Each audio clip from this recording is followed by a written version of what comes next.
Big breaking చూస్తున్నాం. Air India flight ప్రమాదంపై మరొక వీడియో బయటకు వచ్చింది.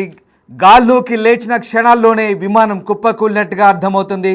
సీసీ కెమెరాలో ఈ ప్రమాదం విజువల్స్ రికార్డ్ అయ్యాయి. రన్వే నుంచి గాల్లోకి ఎయిర్ ఇండియా 171 విమానం లేచింది. గాల్లో ఉండగానే సడన్గా కిందికి కూలిపోయింది విమానం. ఒక్క నిమిషంలోనే కూలిపోవడంపై అనుమానాలు వ్యక్తమవుతున్నాయి. గాల్లో ఏదైనా పక్షి తగిలిందా లేదంటే ఇంకేదైనా సమస్య అనే అనుమానాలు తలెత్తున్నాయి. ఒకసారి ఆ సీసీటీవీ ఫుటేజ్ చూస్తున్నాం. అప్పుడే ఫ్లైట్ టేకాఫ్ అయింది. టేకాఫ్ అయిన కొద్దిసేపటికి ఆ 2-3 నిమిషాల్లోనే బహుశా 5 నిమిషాల లోపు ఇదంతా జరిగింది. ఒకసారి చూడండి. టేకాఫ్ అయిన కొద్దిసేపటికే ఫ్లైట్ కిందికి పడుతుంది. విమానం వెనుక భాగం పూర్తిగా కింద తగిలి చెట్టుకు తగిలి విమానం పూర్తిగా పేలిపోయిన దుర్ఘటనకు సంబంధించిన దృశ్యాలు మనం చూస్తున్నాం. గాల్లోకి లేచిన కొద్ది క్షణాల్లోనే పూర్తిగా విమానం టేకాఫ్ అయిన కొద్ది క్షణాల్లోనే ఆ విమానం కూలిపోయిన దృశ్యాలు మనకు కనబడుతున్నాయి. ఒకసారి పైన టాప్స్ తీసేయండి, పూర్తి ఫుల్ ఫ్రేమ్ వేసే ప్రయత్నించండి. ఒకసారి కంప్లీట్గా విమానం సీసీటీవీ ఫుటేజ్ చూస్తున్నాం మనము. ఎస్, ఒకసారి చూడండి, క్షుణ్ణంగా గమనించండి. విమానం టేకాఫ్ అయింది. బహుశా ఇది క్షణాలు వేళ్ల మీద లెక్క పెట్టచ్చు ఎంతసేపో. ఆ సీసీటీవీ ఫుటేజ్ దృశ్యాలు మనం చూస్తున్నాం. AI 171 ఎయిర్ ఇండియా 171 ఫ్లైట్ సంబంధించిన దృశ్యాలు చూస్తున్నాం. టేకాఫ్ అయిన కొన్ని నిమిషాలని, బహుశా 1 లేదా 2 నిమిషాలు పట్టింటుంది. ఎస్, ఒకసారి చూడండి. కింద వెనక భాగము చెట్లకు టచ్ అయింది. అక్కడే ఆ కంటోన్మెంట్ ఏరియాలో ఉన్నటువంటి డాక్టర్స్ హాస్టల్స్కి అక్కడ పూర్తిగా భవనాల పైన పడిపోయిన పరిస్థితి కనబడుతుంది. ఇది లేటెస్ట్ సీసీటీవీ ఫుటేజ్ విజువల్స్ మనం చూస్తున్నాం. ఎయిర్ ఇండియా 171 ఫ్లైట్ సంబంధించిన దృశ్యాలు చూస్తున్నాం. అది ఎగరగానే సరిగ్గా చూడండి, ఫ్లైట్ టేకాఫ్ అవుతుంది, ఎగురుతుంది.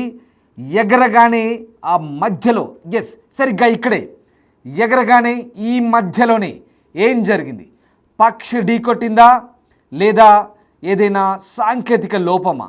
ఏం జరిగింది? సరిగ్గా ఇక్కడే ఈ సమయంలోనే మళ్ళీ డౌన్ అవుతుంది. చూడండి, సరిగ్గా డౌన్ అవుతుంది.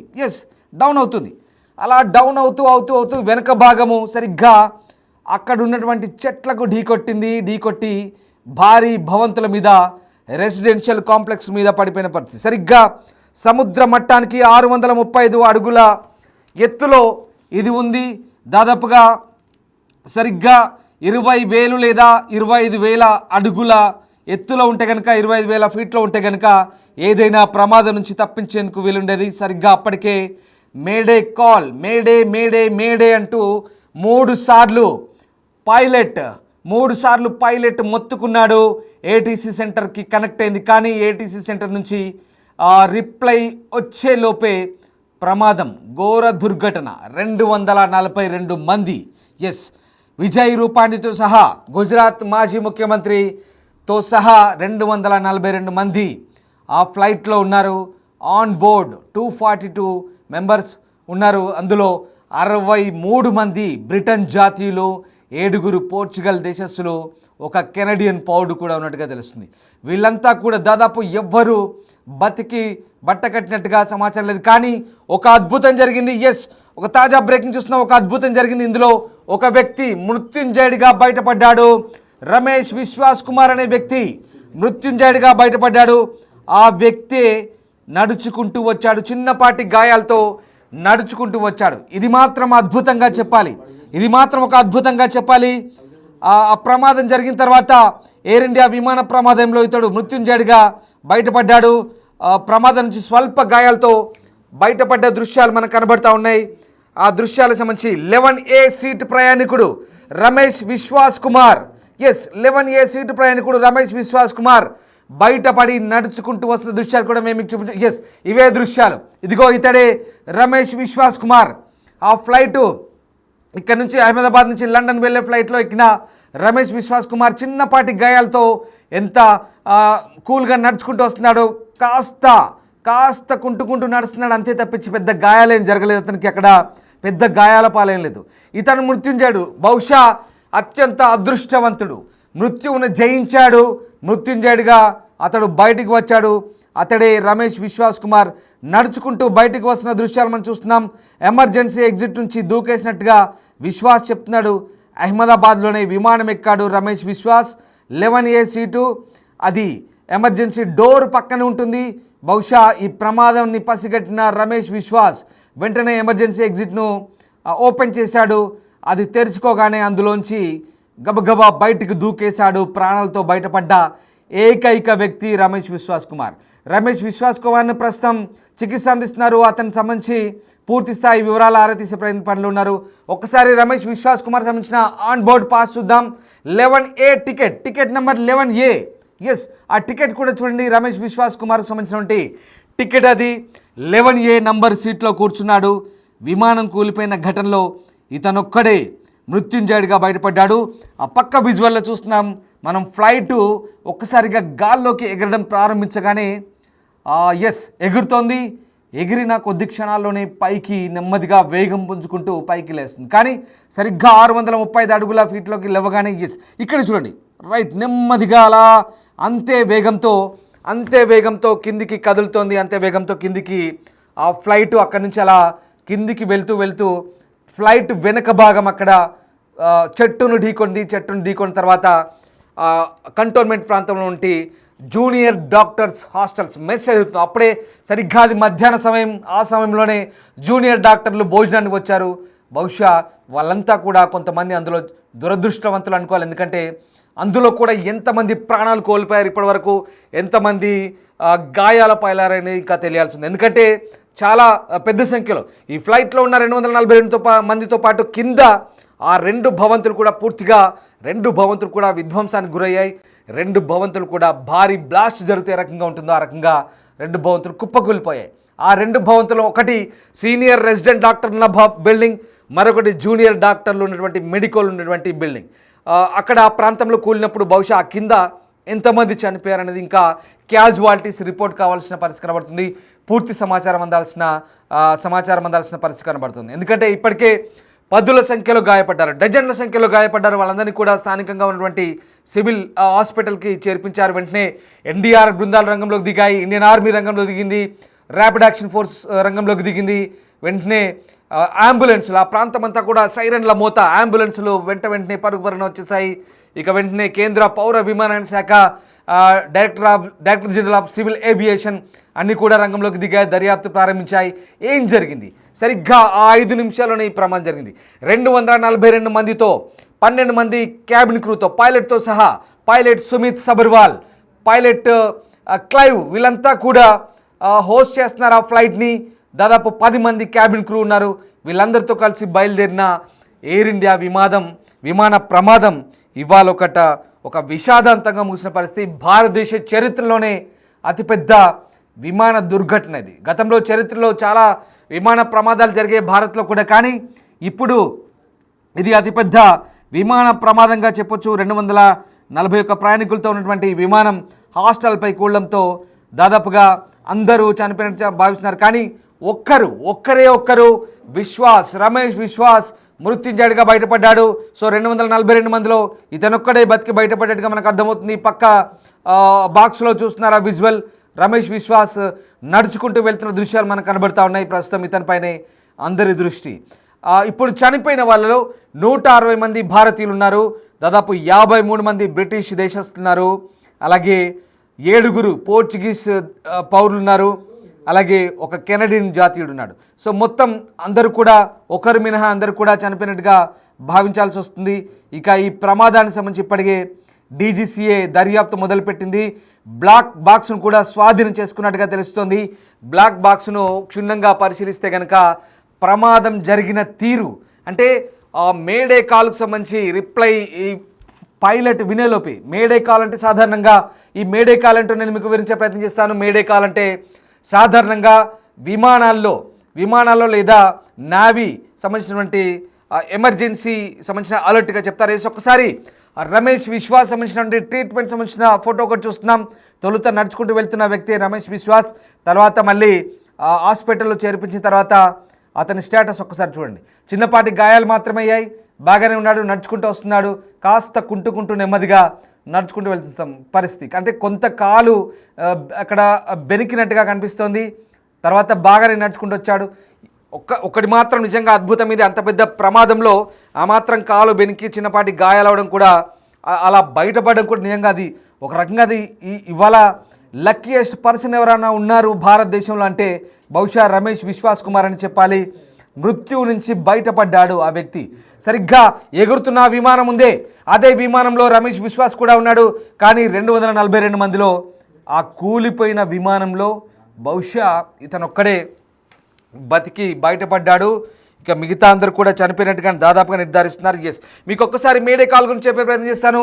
ప్రమాదం చోటు చేసుకుని ఏదైనా విపత్తు సంభవించే సమయంలో విమానాల్లో కానీ నౌకా షిప్పుల్లో కానీ మేడే కాల్ అని ఇది విదేశీ పదంగా చెప్తారు, లాటిన్ పదంగా చెప్తారు.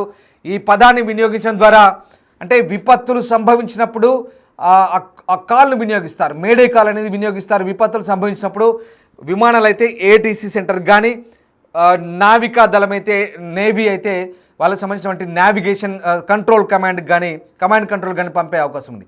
ఈ కాల్ పంపినప్పుడు విపత్తు సంభవించినప్పుడు తాము ప్రమాదంలో ఉన్నామంటూ ఆ ఎయిర్ ట్రాఫిక్ కంట్రోల్ సెంటర్కు ఆ సిగ్నల్స్ పంపిస్తారు. తద్వారా వీలైతే దానికి సంబంధించినటువంటి పర్యవసానాలు ఎదుర్కోవడానికి లేదా ఆ ప్రమాదాన్ని అరికట్టడానికి లేదా ప్రాణ నష్టం తగ్గించడానికి ఈ మేడే కాల్ ద్వారా తగిన చర్యలు తీసుకుంటారు. కానీ ఇక్కడ సరైన సమయం లేదు. ఒకసారి గమనించండి, 635 అడుగుల ఎత్తు మాత్రమే ఉందంటే చాలా తక్కువ ఎత్తులో ఉంది. ఒకసారి మీకు ఆ దృశ్యాలు చూస్తే అర్థమవుతాయి. బహుశా ఒక ఫ్లైట్ సరిగ్గా ఒక జోన్లో వెళ్ళాలంటే 25,000 నుంచి దాదాపుగా 30,000 అడుగులో ఉండాలి. ఒకసారి ఆ ఫ్లైట్ చూడండి, సరిగ్గా సర్దార్ వల్లభాయ్ పటేల్ అంతర్జాతీయ విమానాశ్రయం నుంచి టేక్ ఆఫ్ అవుతుంది. బహుశా ఆ సమయంలో అందులో ఉన్న వ్యక్తులకి తెలియదు బహుశా అదే తమ చివరి క్షణాలని.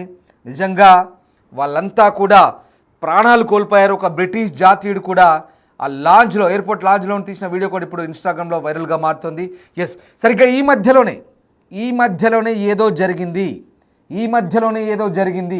పక్షి ఢీ కొట్టిందా, లేదా ఇంజన్లు ఫెయిల్ అయ్యాయా, లేదా గేర్ బాక్స్ అది దాదాపుగా గేర్ బాక్స్ అనేది కంప్లీట్గా అత్యంత అధునాతన హైడ్రాలిక్ గేర్ బాక్స్తో కూడి ఉంటుంది. గేర్ బాక్స్లో ఏదైనా లోపమా, కాక్పిట్లో ఏదైనా లోపమా, ఇవన్నీ కూడా బ్లాక్ బాక్స్ దర్యాప్తులో ఇప్పుడు వెల్లడే అవకాశం కనిపిస్తుంది. ఎస్, ఒకసారి నేను మీకు ప్రమాద ఘటనకు సంబంధించిన వివరాలు చెప్పే ముందు కొన్ని ఆసక్తికర పరిణామాలు చోటు చేసుకున్నాయి. బహుశా ఈ హైడ్రాలిక్ గేర్ బాక్స్లో లోపమా, ఇంజన్లో లోపమా, కాక్పిట్లో లోపమా, ఇవన్నీ కూడా ఇప్పుడు దర్యాప్తులో తేలే అవకాశం అయితే కనిపిస్తుంది. బట్ ఒక బ్రిటన్ జాతీయుడు ఇంటికి వెళ్ళే ముందు అతను సరదాగా ఒక వీడియో తీశాడు. Back to home, we are very happy, మేము చాలా హ్యాపీగా ఉన్నాం, ఇంటికి వెళ్తున్నాం, లండన్కి వెళ్తున్నాం, గుడ్ బై ఇండియా అంటూ అతను ఒక వీడియో తీశాడు బ్రిటన్ జాతీయుడు. ఆ వీడియో ఇప్పుడు వైరల్గా మారుతున్న పరిస్థితి కనబడుతోంది.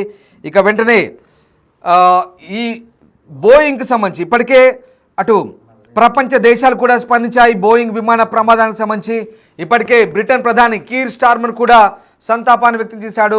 తన బాధాతప్త హృదయంతో ఉన్నట్టుగా చెప్తున్నారు. మరోవైపు రష్యా అంబాసిడర్ కూడా స్పందించారు. ఇది ఈ ఘోర దుర్ఘటన కలిసివేసిందని చెప్తున్నారు. మరోవైపు బోయింగ్ కంపెనీకి చెందిన ప్రతినిధులు అలాగే ఈ ప్రమాదాన్ని విశ్లేషించేందుకు అమెరికా నుంచి ఇప్పటికే నిపుణులు భారత్కు బయలుదేరినట్టుగా కూడా తెలుస్తుంది.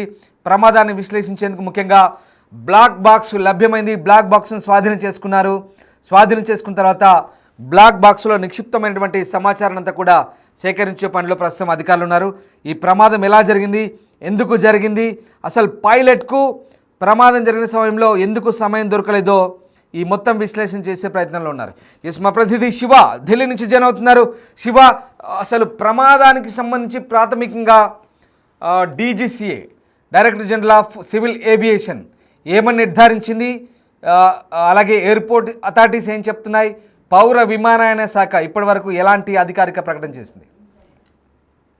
ప్రధానంగా చూసుకుంటే ఏదైతే ఈ రోజు మధ్యాహ్నం అహ్మదాబాద్ నుంచి లండన్ బయలుదేరిన ఎయిర్ ఇండియా బోయింగ్ విమానం విత్ ఇన్ 30 seconds లోనే అంటే మొత్తం రన్వే విడిచి వెళ్ళిన తర్వాత వెంటనే టేక్ ఆఫ్ అయిన విత్ ఇన్ 30 seconds లోనే అక్కడ సమీపంలో ఉన్న డాక్టర్స్ ఉంటున్న ఒక హాస్టల్ ఏదైతే ఉందో దాని మీద కుప్పకూలడంతో ఆ బిల్డింగ్ కూడా దెబ్బతింది. దాంట్లో ఉన్న డైనింగ్ హాల్లోకి వచ్చినప్పుడే భోజనం చేస్తున్న డాక్టర్స్ కూడా దాదాపు 20 మందికి పైగా మృతి చెందారు. అయితే దీంట్లో ప్రధానంగా చూసుకుంటే 242 మంది ప్రయాణిస్తున్నారు. ఎక్కువగా యూకేకి సంబంధించిన వారు 53 మంది ఉన్నారు.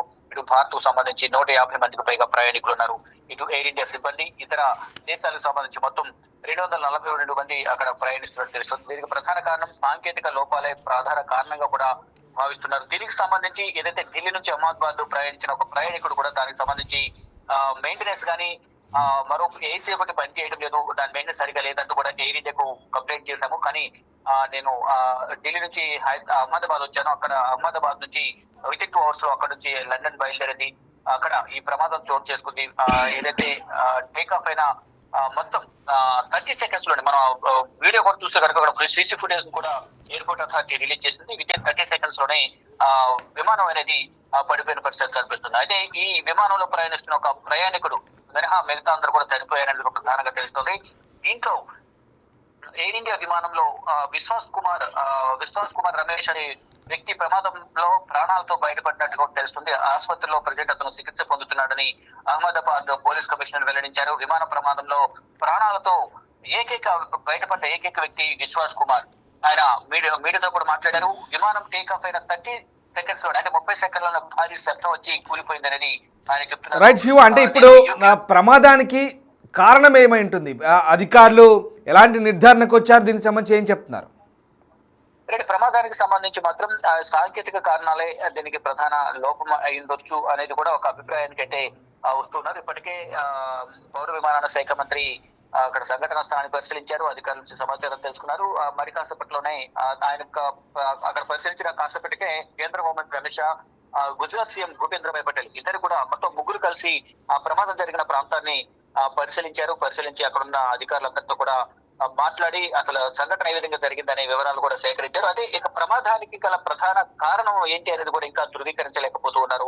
అంటే విజువల్స్ దృశ్యాలు కూడా మనం చూస్తూ ఉంటాయి. టేక్ ఆఫ్ అయింది, అక్కడ నుంచి వితిన్ కొంచెం దూరం వెళ్ళిన వెంటనే అత్యంత సమీపంలోనే నివాసాలపై విమానం అనేది కూలిపోయిన ఘటనలో మొత్తం దాదాపు ఒకరు మినహా మిగతా అందరూ చనిపోయారని భావిస్తున్నారు. అంటే సాంకేతిక లోపమే కారణమా, ఇంకా ఏమైనా ఇతరత్ర కారణాలు ఉన్నాయా అనే కోణంలో కూడా ఈ దర్యాప్తు అయితే కొనసాగుతుంది. కానీ అధికారికంగా ఏంటి లోపం అనేది మాత్రం ఇప్పటి వరకు ధృవీకరించలేదు, ఎటువంటి ప్రకటన చేయలేదు. అయితే దీనికి సంబంధించి ప్రధాని నరేంద్ర మోడీ ఎప్పటికప్పుడు అక్కడ సహాయం సంబంధించి కూడా అందరితో మాట్లాడుతున్నారు. అదే ఏదైతే విశ్వాస్ కుమార్ ఎవరైతే ఉన్నారో అతను యూకేలో ఉండే వ్యక్తిగా కూడా చెప్తున్నాడు. 20 సంవత్సరాలకు అక్కడే ఉంటున్నాడు. కుటుంబాన్ని కలిసి వెళ్తేందుకు ఇండియాకు వచ్చానని చెప్పారు. ఇక తాను లేచి చూసేసరికి విమాన శకలాలు ఉన్నాయనేది కూడా చెప్తున్నారు. అతనితో పాటు అతని తమ్ముడు కూడా విమానంలో ప్రయాణిస్తున్నాడు అనేది కూడా చెప్తున్నారు. అంటే అతని తమ్ముడు కూడా చనిపోయి ఉండొచ్చని ఒక అనుమానం వ్యక్తం అవుతోంది. కొత్తగా చూసుకుంటే విశ్వాస్ కుమార్ కూడా ఈ విమాన ప్రమాదాలు బయటపడ్డారు. ఎవరెవరు బ్రతికి ఉన్నారని కూడా ఇప్పటి వరకు తెలియదు. కానీ అందరూ కూడా చనిపోయి ఉండొచ్చని ఒక అంచనా అయితే వేస్తున్నారు. కానీ దీనికి సంబంధించి సాంకేతిక లోపాలే ప్రధాన కారణం అయి ఉండొచ్చు అనేది అందరూ భావిస్తూ ఉన్నారు. Right Shiva, thanks for the update. So మొత్తం మీద విమాన ప్రమాద ఘటనకు సంబంధించి అప్డేట్స్ అయితే అంతున్నాయి. అయితే ఈ ప్రమాదానికి గల కారణాలు ఏంటి అనే అంశాలపై ప్రస్తుతం పూర్తి స్థాయిలో డీజీసీ అధికారులు అయితే ఆరా తీస్తున్న పరిస్థితి కనబడుతుంది. సరిగ్గా అంటే విమాన ప్రమాదానికి చాలా కారణాలు వెతుకుతున్నారు. విమాన యానానికి సంబంధించిన ఎక్స్పర్ట్స్ కూడా కొన్ని కారణాలు చెప్తున్నారు. ముఖ్యంగా విమానయాన ఎక్స్పర్ట్ చెప్తున్న ప్రకారం ఆ విమాన ప్రమాదానికి సంబంధించి కొన్ని ల్యాండింగ్ సమస్యలు కూడా, అంటే ముఖ్యంగా ఆ చక్రము ఏదైతే ఇరుక్కుపోయింది, భవనాల మధ్యలో ఇరుక్కుపోయినప్పుడు ఆ బ్యాలెన్సింగ్ అవ్వలేనట్టుగా చెప్తున్నారు. దాంతోపాటు కొన్ని ప్రధాన సమస్యల గురించి తెలుసుకుంటే కనుక ముఖ్యంగా ఏదైతే విమానం బయలుదేరినప్పుడు ఇంజన్లో కొన్ని చిన్న చిన్న లోపాలు కూడా ఉన్నట్టుగా గుర్తిస్తున్నారు. విమాన ప్రమాదానికి సంబంధించి ఇంకా పూర్తి స్థాయి విశ్లేషణ చేస్తున్నారు. బహుశా బ్లాక్ బాక్స్ కనుక విప్పితే పూర్తి వివరాలు అయితే అందుబాటులోకి వచ్చే అవకాశం ఉంది. ఒక్క నిమిషం, ఒక విషయం మాత్రం చాలా ఖచ్చితంగా చెప్తున్నారు.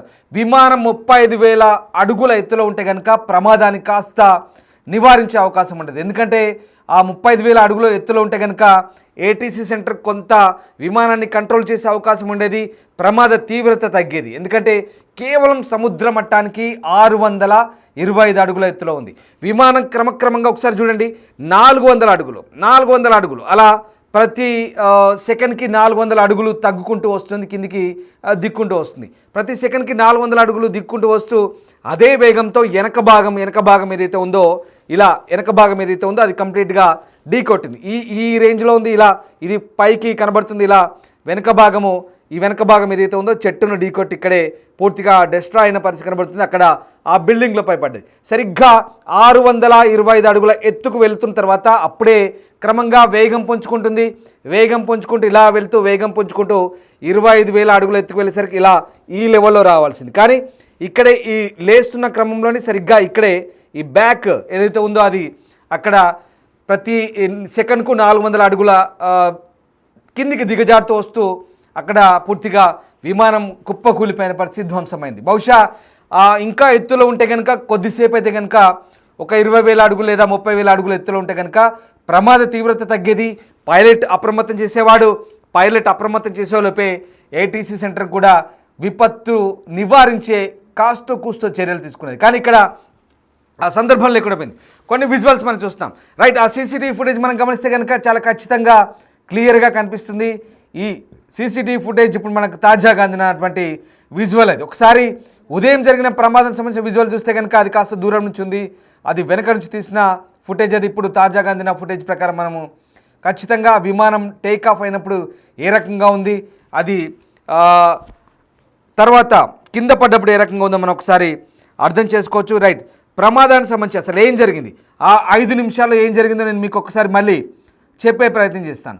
ఈ సరిగ్గా air India Boeing 787 dream liner 11 సంవత్సరాల పాతదని చెప్తున్నారు.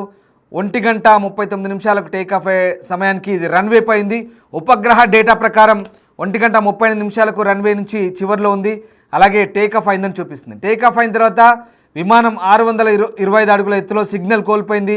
విమానం దిగిన తర్వాత సిగ్నల్ 8 నిమిషాలు మాత్రమే చురుగ్గా ఉంది. మధ్యాహ్నం 1:40 కూలిపోయింది. విమానం నిలుపు వేగాన్ని పరిశీలిస్తే నిమిషానికి 400 అడుగుల వేగంతో పడిపోతుంది. ఈ సమయంలో పైలట్కు ఏమీ చేయడానికి ఒక్క నిమిషం కూడా సమయం లేదు. విమానం సముద్ర మట్టానికి 625 అడుగుల ఎత్తులో ఉంది. 35,000 అడుగుల ఎత్తులో ఉంటే సిబ్బందికి పరిస్థితిని నిర్వహించడానికి ఎక్కువ సమయం ఉండేది. అలాగే విమానంలో దాదాపు 52 మంది బ్రిటిష్ పౌరులు ఉన్నారు. 7 పోర్చుగీస్, 1 కెనడియన్ పౌరులు ఉన్నట్టుగా వెల్లడవుతుంది. పైలట్ తప్పించుకోవడానికి 1 నిమిషం మాత్రమే టైం ఉంది. కానీ ఆ టైం కూడా లేదు, చాలా షార్ట్ స్పాన్. ఆ రకంగా విమానయాన నిపుణురాలు వందనా సింగ్ చెప్తున్న ప్రకారం ఇక ల్యాండింగ్ సరిగ్గా ఆపుండకపోవచ్చు. అది కాకుండా విమానం యొక్క చక్రం భవనంలో ఇరుక్కుపోయినట్టు కనిపిస్తుంది. కాబట్టి బ్యాలెన్స్ సమస్య ఉండొచ్చు అనేది ఆమె చెప్తున్నటువంటి విషయం. ఏదేమైనా మొత్తం విషయాలన్నీ కూడా దర్యాప్తులో వెల్లడే అవకాశాలు కనిపిస్తున్నాయి. ఓవరాల్గా ఈ విమాన ప్రమాదానికి సంబంధించి అనేక అంశాలు అయితే ప్రస్తుతం వెలుగు చూస్తున్న పరిస్థితి కనబడుతుంది. గుజరాత్ మాజీ ముఖ్యమంత్రి విజయ్ రూపానీ దుర్మరణం చెందారు. తాజా అప్డేట్ ఇది. దుర్మరణం చెందారు ఆయన. ఈ విమాన ప్రమాదంలో మరణించడం బాధాకరం. ఆయనతో పాటు మొత్తం ఒకరు మినహా 241 మంది ప్రస్తుతం ప్రాణాలు కోల్పోయినట్టుగా అంచనాకు వస్తున్నారు అధికారులు.